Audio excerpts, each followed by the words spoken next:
welcome to the Youth Voice Census 2021 launch. I am thrilled to have so many of you joining us today. For those of you who don't know me, my name is Laura Jane Rawlings. I'm the Chief Exec here at Youth Employment UK, and I will just be opening this session.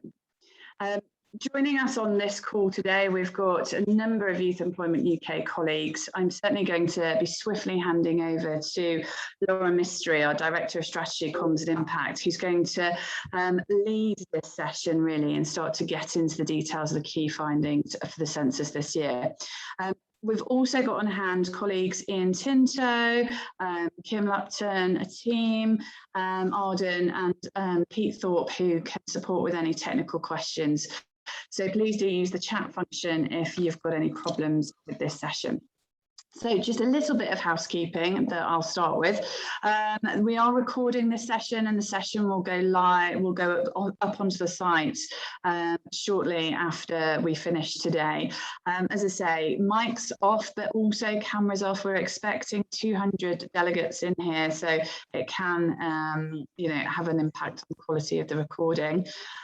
We are running through quite a tight agenda, so we're going to hear the key findings from Lauren shortly. Then we're going to hear from some of our amazing youth ambassadors before sort of a real close of the session. That means we're not going to have time for questions, but that doesn't mean to say we don't want to hear your questions. The chat function and those colleagues I've mentioned are going to be supporting questions, taking them, and we'll make sure that we get back to everybody sort of over the next day or two. I just must kind of kick off this session by saying this is the biggest Youth Voice Census so far. It's the fourth annual report that we've done on what young people are experiencing as they transition between education and employment. And it's the biggest in terms of the number of respondents that we've had. Young people, despite the real challenging circumstances that they found themselves in this year, have really taken the time to complete what is a mammoth survey and make sure that they get all the way through to the very end to tell us at the very end how big they thought the survey was, but also it's the biggest in terms of the questions that we've asked. You know, we had to dive deeper than any other year. We had to ask the big COVID questions of young people. So their stamina in staying the course of this census is truly to be commended. It's also the biggest launch audience that we've had. So a massive thank you to those of you that have taken out this hour to be with us today, but also those who are on the waiting list for today's session.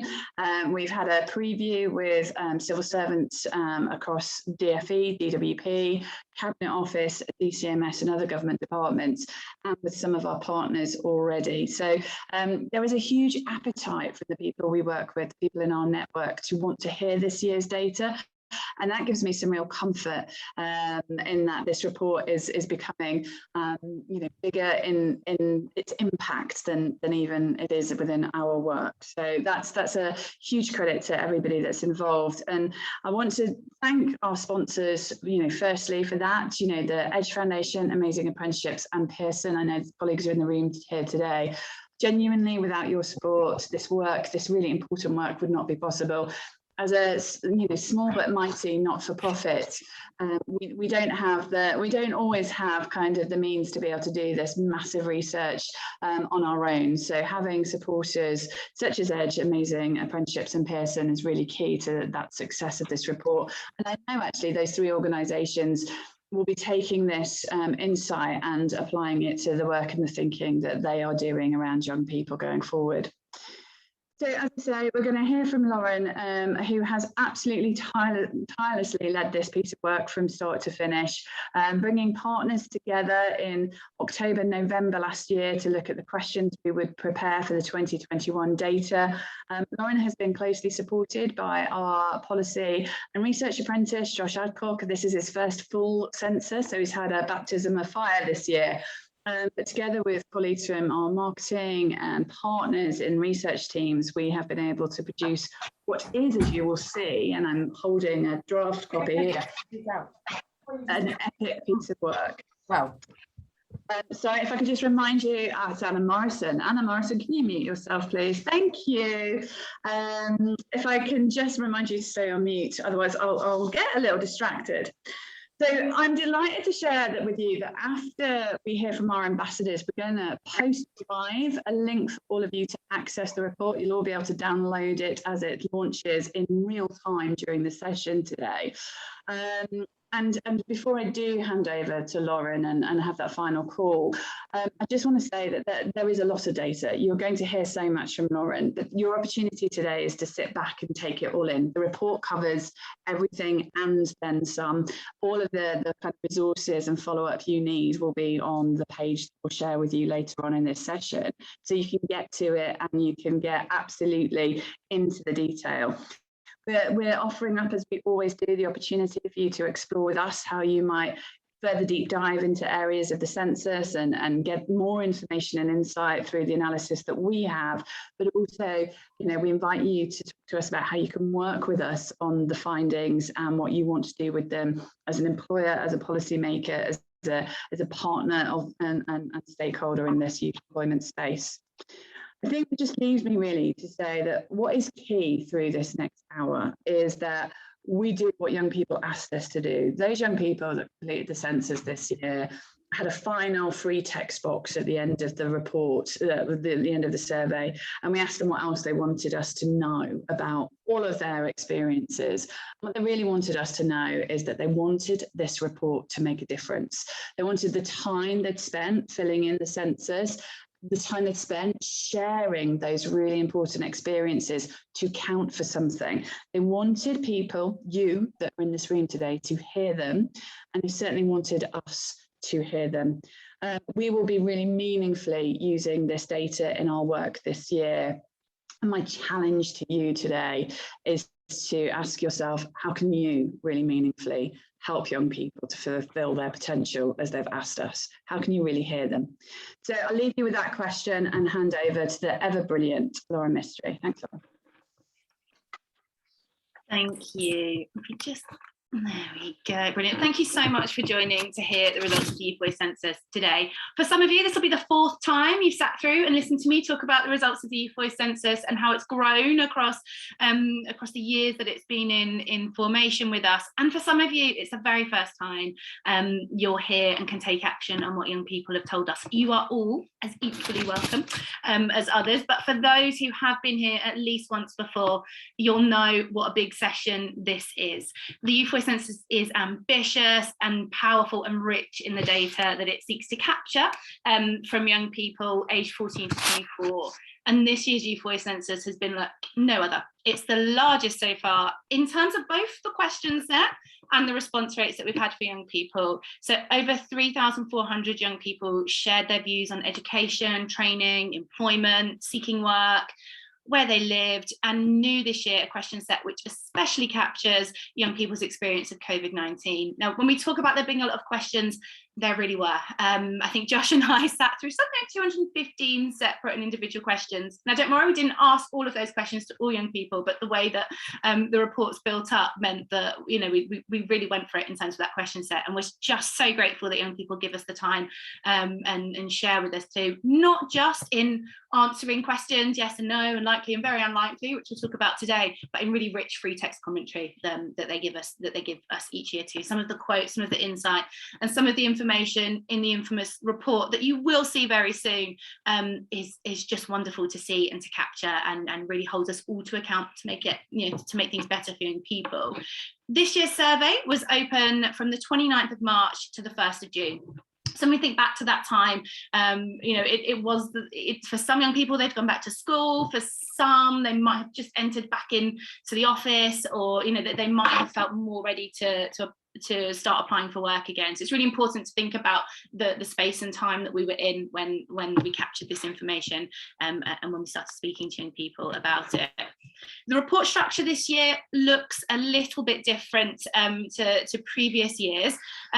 You'll see when it comes through that we have some place-based information which is weighted to all respondents, and then we've split the report into 3 sections. So we have a preparing for your future section, which covers those under 18 and those in education, where they are the same, and you can see that it covers the impact of COVID-19, careers, education, choices, skills, and support for next steps. Our journey to work section covers those 19 plus, or those not within and those not within university, and it covers some of those other areas too. But it talks about applying for work. It has a specialist need questions in there too, and then we have an in-work section this year also coming through. So in terms of the key and core parts of the census information, we have been able to weight it this year to talk to young people across the UK. There are additional question sets and additional sections of Youth Voice Census that we have not been able to weight. Some examples of this being T-level sections and the Kickstart section. At the time that this census went live, there wasn't there wasn't the full data and insight into those areas to be able to weight it across those regions too. We have kept that information within the report for kind of narrative and to make sure that we're showing all the insight that young people give us, but it is clear once you see the report what's weighted and what's not against young people. The full Youth Voice Census, as you'll see it, is 106 pages long. It is impossible to cover today everything within there. We'll go through key 4 themes that we saw spread across the Youth Voice Census, but we know that we'll have further conversations. We know that those in the room working across education will be flipping straight to certain sections. Those employer support, trying to support more young people into their ever-present vacancies, will be flipping straight there too. So we won't be able to cover everything today. Otherwise, I'd be on your screen for about 4 hours. Rather than just this 20 minutes that I've been given to squeeze this into. Young people this year told us, they told us a lot, and actually when we looked through the Youth Voice Census, it's a story of kind of mismatch in terms of what opportunities young people there are, mismatch in terms of what young people needed from their local area and what was available, and mismatch in terms of expectations. It's still very real for young people to believe that there are no jobs, there are no opportunities for them, you know, when for employers out there it's very different, a very different set of circumstances. These issues compound into our key findings today. So there are growing mental health concerns across young people. There's a notion of needing to catch up. There's some kind of concerns and information around accessing quality work. And there are concerns from young people about having a space that's just for them and being able to input, impact and influence the work and the support services that are designed for them, but perhaps not with them. We talk about growing mental health concerns with young people. Young people told us of the resilience they had to find in ever-changing circumstances. Those in education, those in work and those looking for work, they all in free text commentary told us of the resilience they'd had to find themselves. They talked about having to learn how to learn online, both within education and both within the working environment too. They felt at each key stage of the pandemic and as things changed so much, they had to relearn how to do their job, or how to learn, and how to participate within those areas. There was a sense of pride within young people, particularly those still covered within the education system, of how they've been able to respond to the ongoing changes. But it was very real and very present that young people had really had to dig deep and be resilient in those areas too.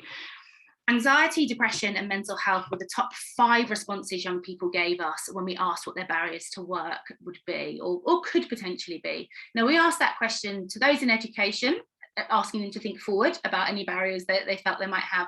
We asked them to those looking for work currently, and we asked the same question to those in work as to any barriers they felt they had. Now, anxiety, depression and mental health were the top 5 across all of those areas. There's some more to dig into in terms of barriers that young people had as young people got closer to entering the workplace. Some of those barriers included for 19 plus a lack of work experience, a lack of contacts, a lack of belief that they would know anyone that could support them to get a job. And for those Black, African and Caribbean respondents, one of their biggest barriers was also racial discrimination, still ever present within that community. When we look in particular at the impact of COVID-19 for those in education, we can see the proportion of young people whose education had been disrupted, what they described as a lot or a great deal. And we also asked young people to rate their education provider in those areas too. We asked similar questions to those looking for work and those in work too. It's really important to draw on young people who were looking for work were more severely impacted negatively by COVID-19, as seen in the census. 26.8% had lost a job due to coronavirus. 56.2% stated that coronavirus had impacted their mental health a lot or a great deal, and 42.1% had talked about their motivation to apply decreasing too. It's, you know, it really was bleak reading for those that were looking for work. That motivation and that strength that they needed wasn't there in terms of being able to support them. For those in work, the story was slightly more positive.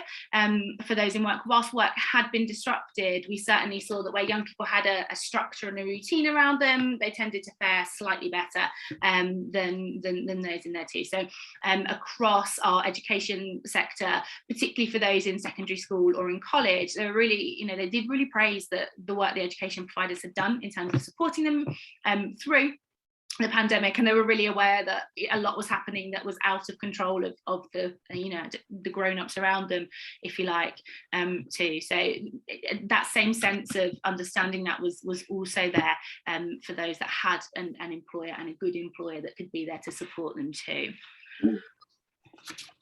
As we sort of finish on the growing mental health concerns, what was really interesting is that whilst young people spoke really strongly about, you know, anxiety, depression, and mental health challenges they had, only 23.7% of young people thought they could access support for their mental health problems locally. There's a real need for mental health support services that young people can access that are local to them, that is just not there and just hasn't been there to support them during this period of time.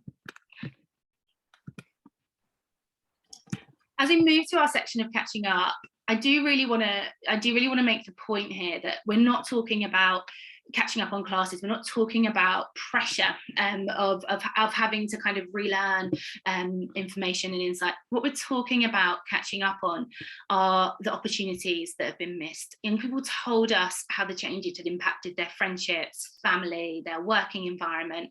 They told us they'd missed key life moments such as exams, you know, leaver celebrations. They'd missed taking part in sports, hobbies, first jobs, going to festivals, and they'd missed, you know, some of those key transition and key life moments where they were really excited to finish school and start looking for a job, or to start their next big journey. And they really missed that, you know, that young people have missed a lot in terms of, you know, just the experience in itself, but also what those experiences give you in terms of being able to support and establish who you are, where you are, what your next steps might be, and also, you know, some of those life skills that go alongside it. There's life and employability skills and stuff we learn as we do those activities, and young people had missed all of them. In addition to that, for young people within careers education, that 42.7% of young people in secondary school had access to a careers advisor. And 37.5% of young people in secondary school had access to work experience. Both those figures are half what they were in last year's Youth Voice Census. And for some very obvious reasons, we know that we know why, but we cannot idly stand by and let that still happen. We have a responsibility as educators, as employers, as those working in the sector, to make it possible that more young people can access work experience, can access employers, and can access the insight that being able to do that gives young people too. It's hugely important that we all work together to combat some of these things that have been missed. In terms of the choices young people had in school, we did see this year that more young people had been told about apprenticeships than ever before, which is absolutely fantastic to see and to hear. It has, you know, it's been one thing that the Youth Voice Census has always championed. Each and every year when we hear the amount of young people not hearing about apprenticeships within their education, so it's great to see that. We also can see, though, that traineeships and T-levels were never discussed with young people, and we can also see the likelihood that young people feel right now that they'll apply for a T-level, and the likelihood that young people feel right now that they would apply for an apprenticeship too. It's, you know, that there's still more work to be done in terms of supporting vocational routes and fairly talking about all academic routes too.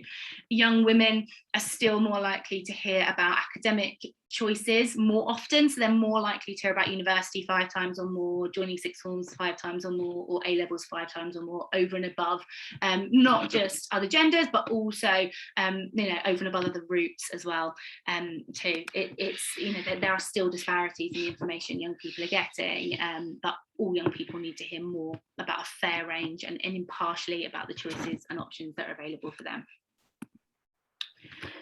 When we were looking at the education section, one thing that stood out was the students in university. As I looked through the responses and rates of how young people were talking about their experiences, there really were, for those in secondary school and for those in college and sixth form, there really was a sense of positivity about what was going to happen. There was an acknowledgement of what had gone on, but actually, there was a real sense of being able to move forward and being able to succeed in that.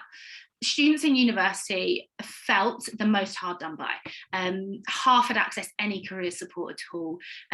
Just under half had their work experience placements impacted by coronavirus, and 4.4% thought there was value for money in the experience they were receiving at university. In addition to that, remote learning, financial issues and debt accumulations were the biggest challenges young people at university told us they were having. And young people at university were most likely to tell us that they had problems with remote learning than any others, than any other group of young people still in education. And when we think about the high tendency for those in university to pick extreme options, to disagree highly with what we were saying, to be more emotive end of our scales.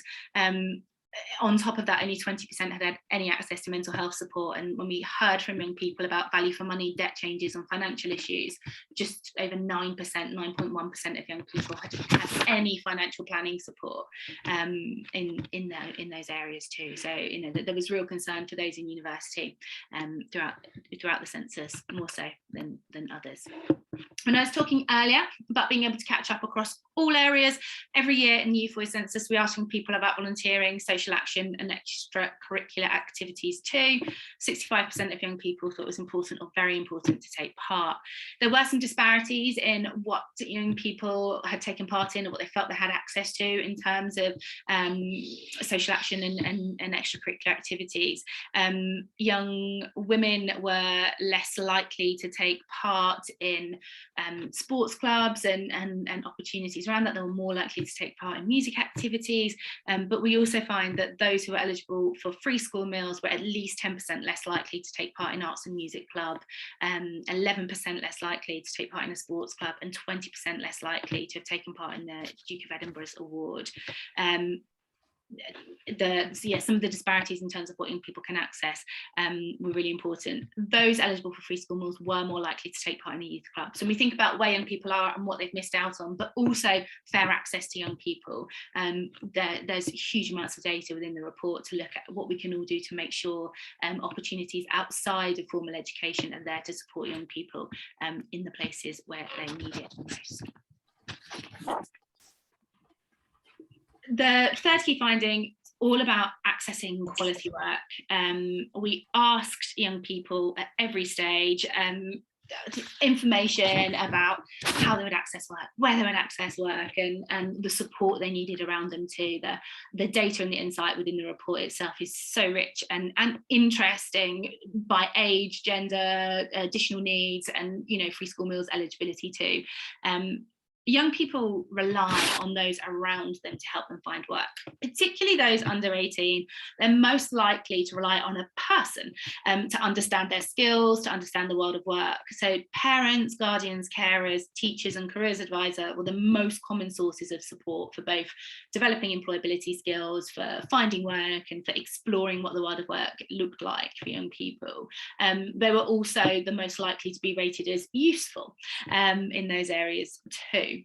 As young people got older, there was some more other options come up as top two. Parents and teachers for those in education and for those in university were still there, but actually young people were as likely to look at careers and online employability websites.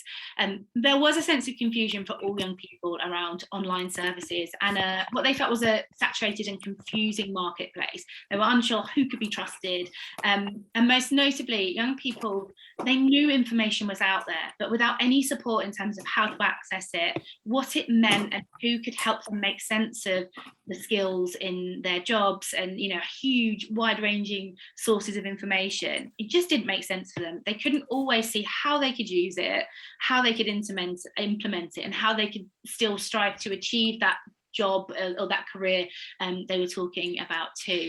And young people were really quick to tell us also that we're always really keen to tell them about future careers and future work, and actually they wanted to be able to know how to access jobs and how they could grow within themselves. The future was really scary, was often quite scary for young people too, within those areas as well.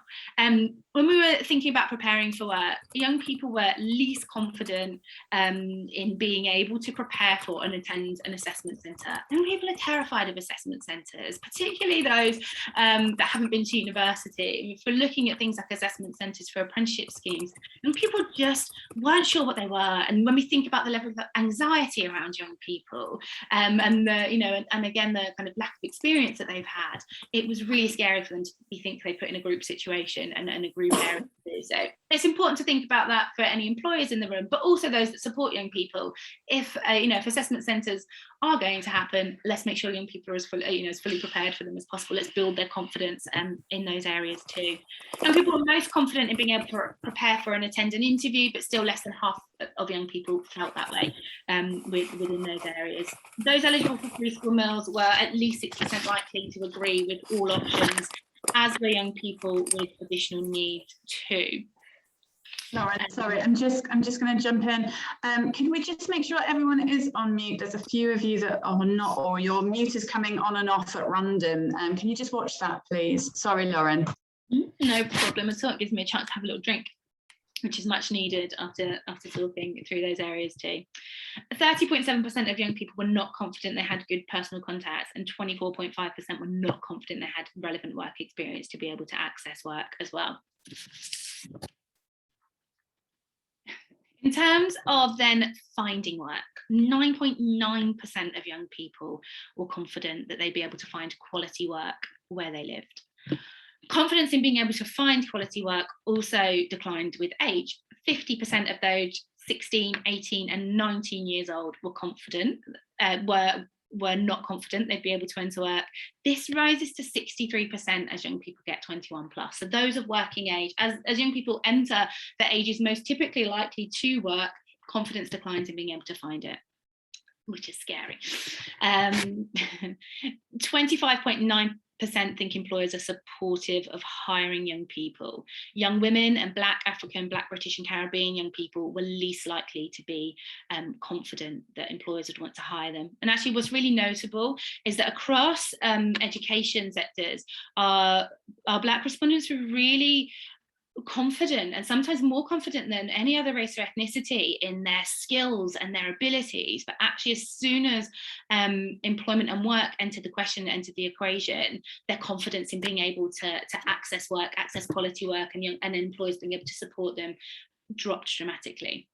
There is still a lot of work to be able to do that, to ensure that the workplace is fair for young people. Also here, when we think about finding quality work, 41% of current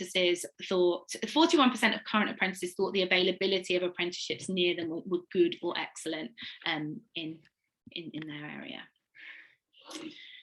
Young people in work were the most positive. We saw this last year too, and I do have to hold a caveat for those in work. The Youth Employment UK are home to the Good Youth Employment Charter. We have championed good quality work, designed and helped, supported and implemented by young people for years now. So those within our network and employers sharing this with their employees, something's working, right? Because young people in work are positive, and they enjoy it too. So whilst we can't say that this might apply for all young people, what we can say is that those that are supported by Good Youth Employment Practice are more likely to be positive about the work they're talking about too. So 65.6% of young people would rate their employer as youth-friendly, 79.9% strongly agree that they're building strong skills for their work.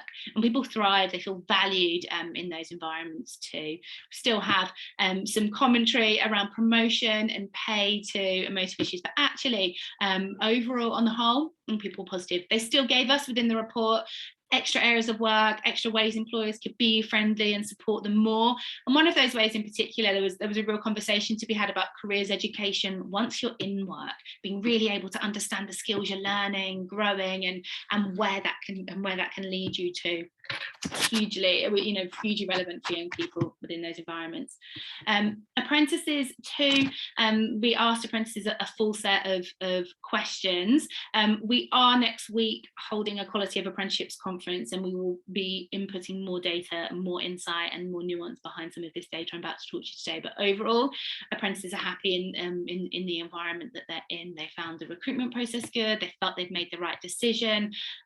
There is still this, there is still this issue around the salary, what we pay apprentices, and the issues around that too.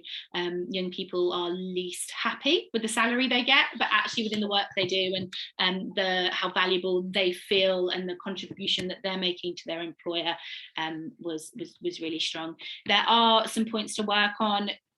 Just under 30% of young people on an apprenticeship feel prepared or very prepared for their endpoint assessment, which is the biggest marker for their apprenticeship for them too.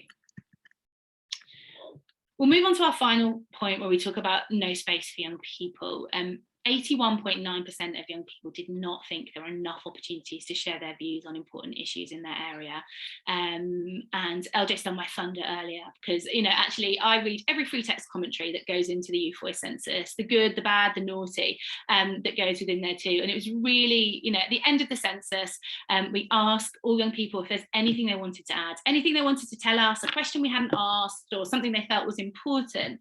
And so many young people this year told us that they just hoped that it would make a difference, that they hoped it helped, they hoped that people would be able to listen to them. But there was also a real sense of young people feeling relieved that they had a space to talk about the things that matter to them, that someone had asked them questions around what was around what was happening to them, the stages that they'd been at, and were listening and measuring that too. So hugely important for us to be able to take forward.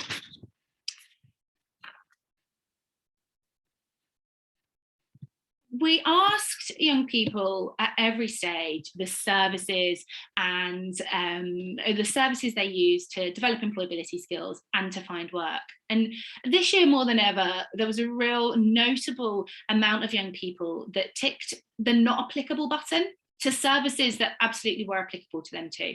So for young people, they were talking about, the National Careers Service website, or they were talking about kind of having access to mentors, or in particular the Job Centre Plus services that are available, and they just didn't feel it was applicable to them. Young people throughout the census told us that actually the Job Centre was only for those that needed it most. They didn't see it as a place where they could get support and find work. They saw it as a place that, if they needed benefits, they had to go to. There's a real mismatch and a miscommunication of kind of what was happening and who those services were designed for too. It really highlighted us this year how big some of the disparities were around what we're designing for young people, and then what they feel they can use and what's for them too. It's not that we haven't designed a range of services. Please don't go out and create more. It's that young people aren't being communicated properly about how to use them, how to access them, and that it's for them too, most importantly. For those in education, 27.3% of young people did not have a quiet space to do their schoolwork. 67% shared their device with more than one person in their household. And young women were most likely to have to share their device across those households too. I think that's it. I think that's me. There's no more. That's the end. Did you check all your papers? Yeah.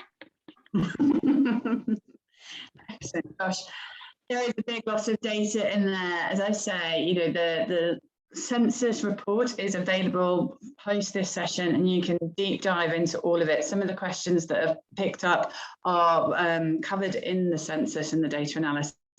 Of course, by working with us, engaging with us, you can come and speak to us about particular questions you might have.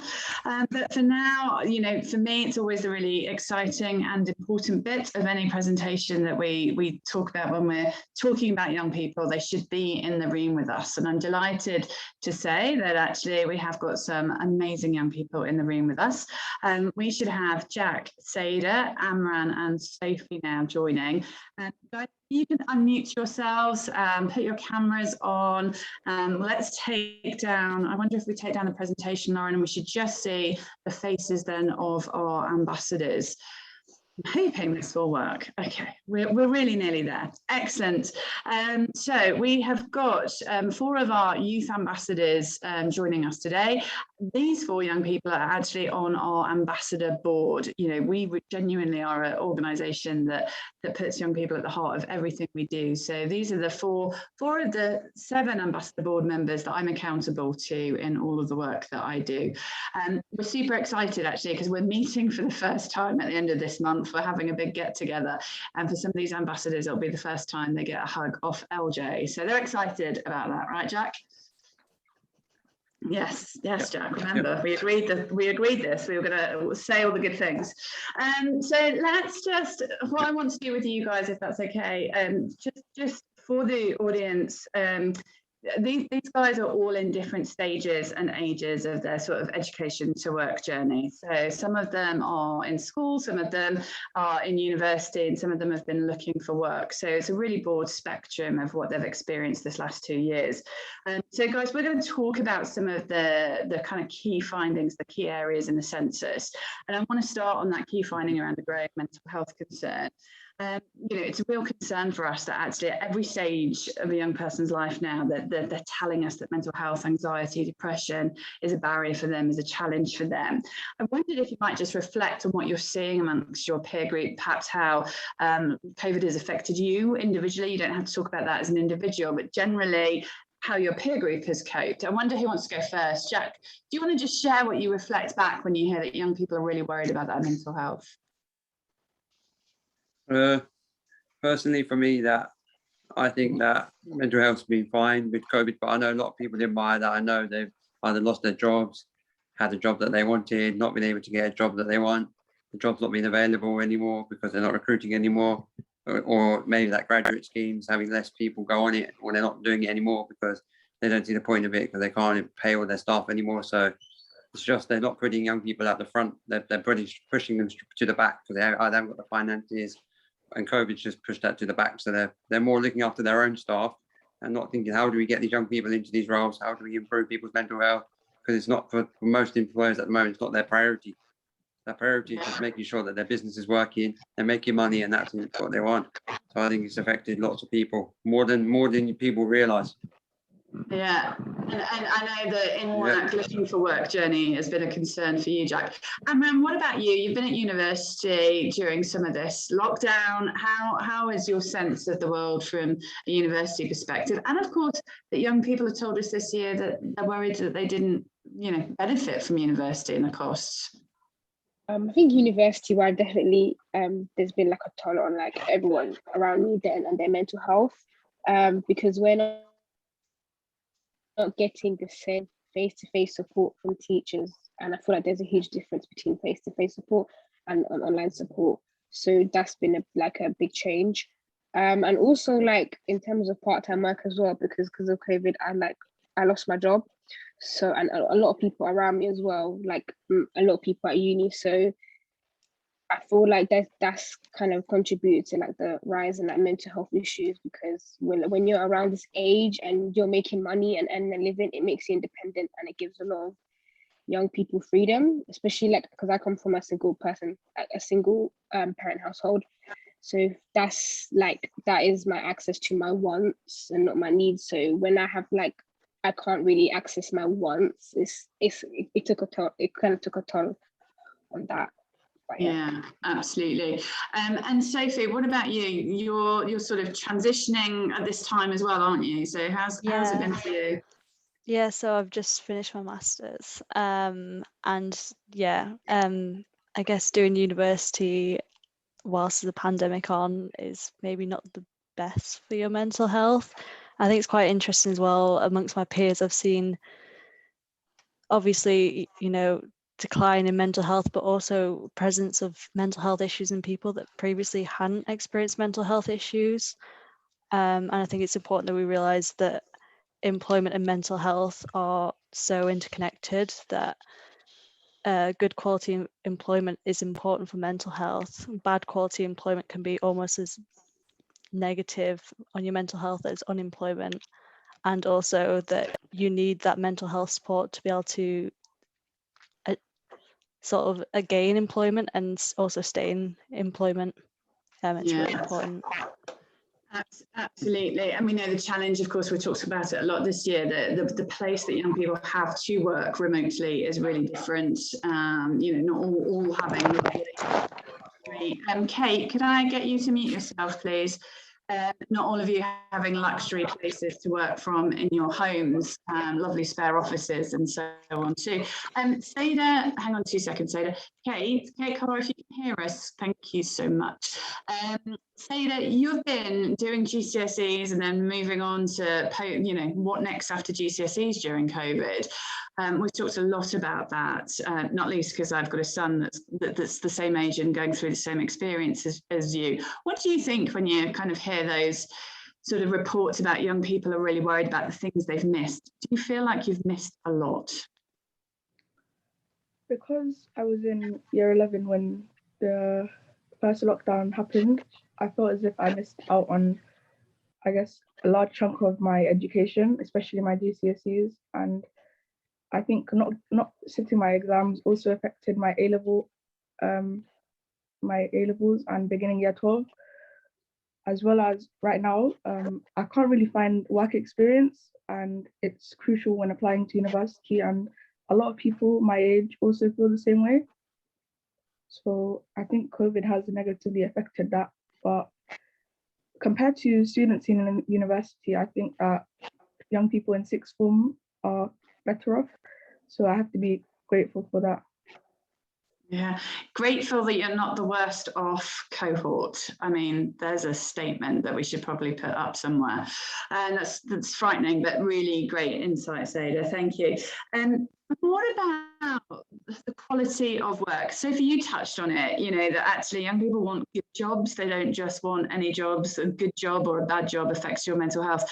Do you think that there are enough good jobs? I guess it's one of the questions for me. 9.9% of young people think they'll find a good quality job where they live. Do you worry about that yourself? Now you finished your masters, how does it feel out there? Yeah, I think I've been very, very lucky that I haven't been unemployed for any period of time, because I've seen other people struggle, and it is a struggle going from unemployment to employment rather than just changing employment.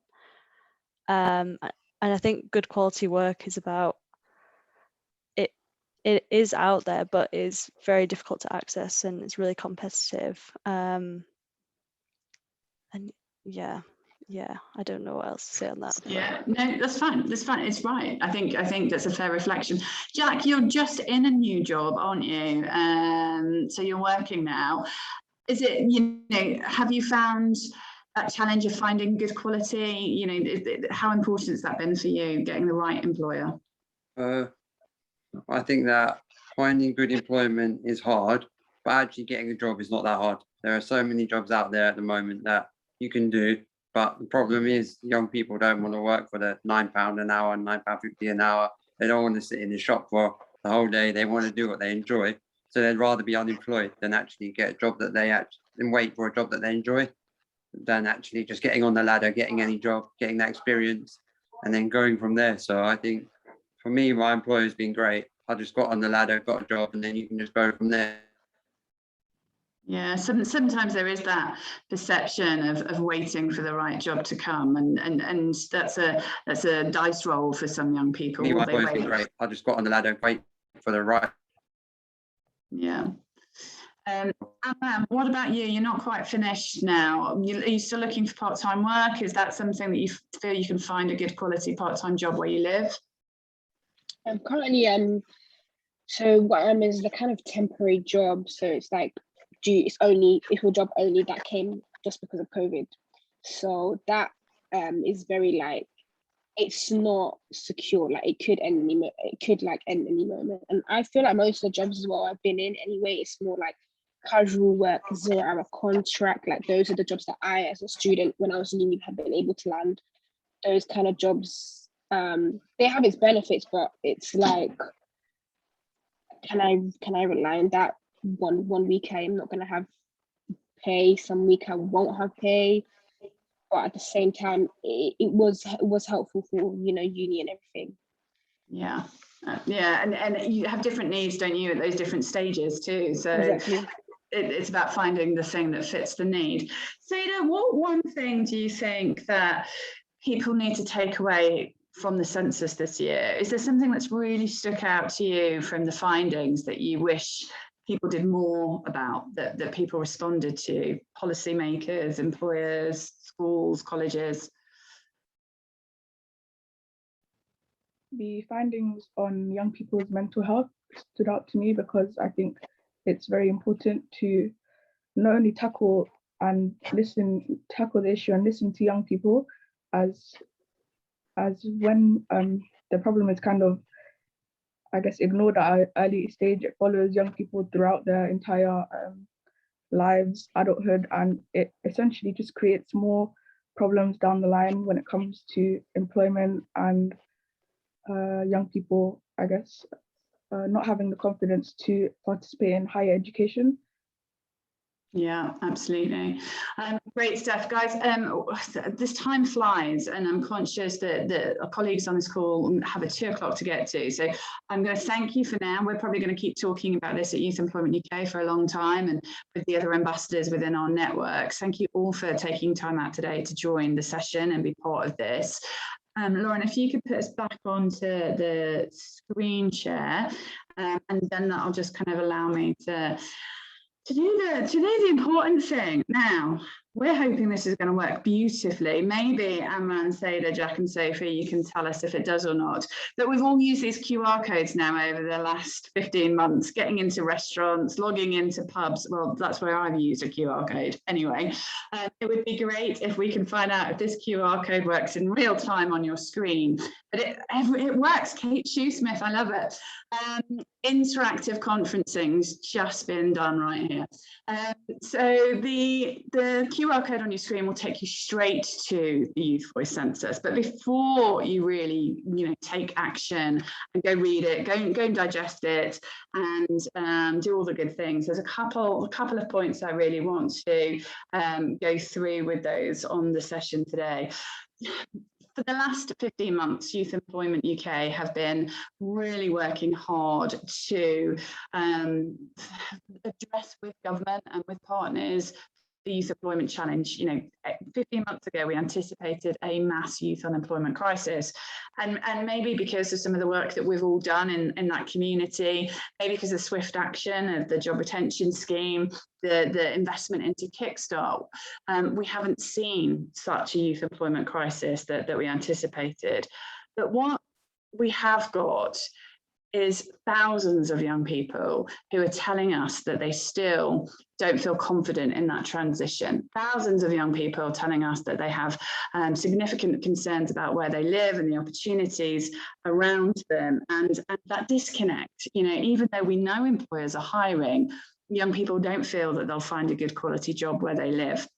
So this is a real unique moment in time, I think, for all of us, Youth Employment UK, but beyond, to really take stock of maybe, kind of where we are now and where we need to be, and really sort of work collectively on that strong ambition to make the UK a place where there's fair access for all young people to the things that we've heard about today, to the careers education, to the work experience, to the social activities, the extracurricular stuff, to the skill development, and to, of course, then the employment opportunities.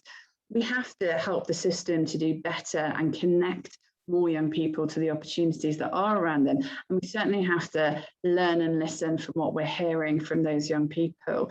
You know, I'll say it a million times, I'm sure, this year, that if we don't do something, this is the 4th time young people have told us what they need. If we really don't take big collective action, we will certainly sleepwalk into a disaster for our young people.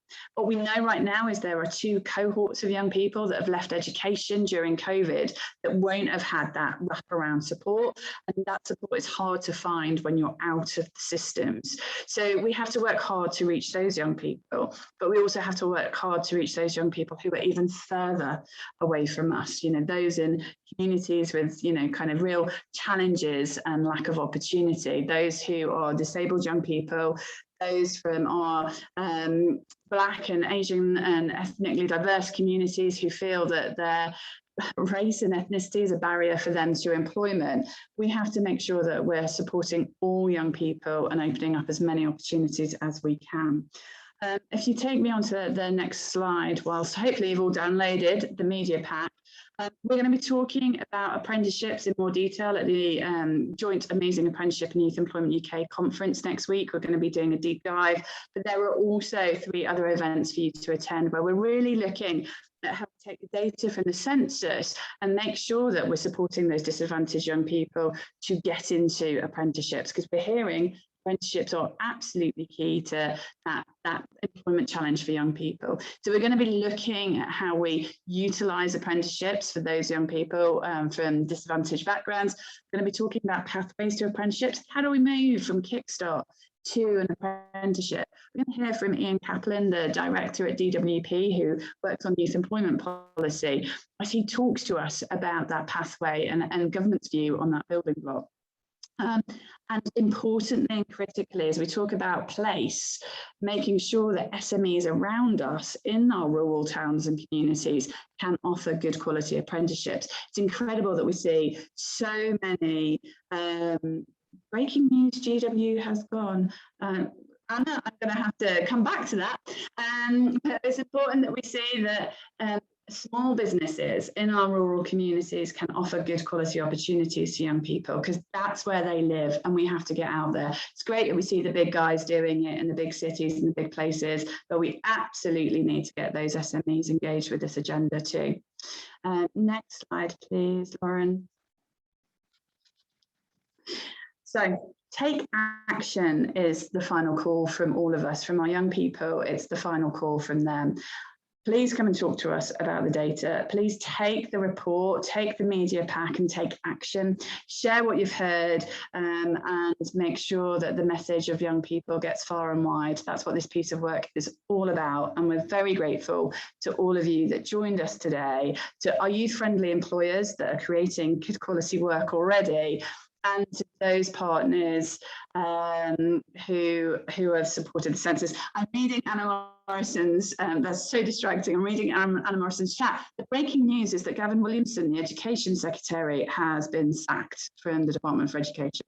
That's what I just read as it popped up. So I'm going to go off and read that and celebrate with my rather incredible team another very brilliant Youth Voice Census. Lauren, colleagues at Youth Employment UK, ambassadors,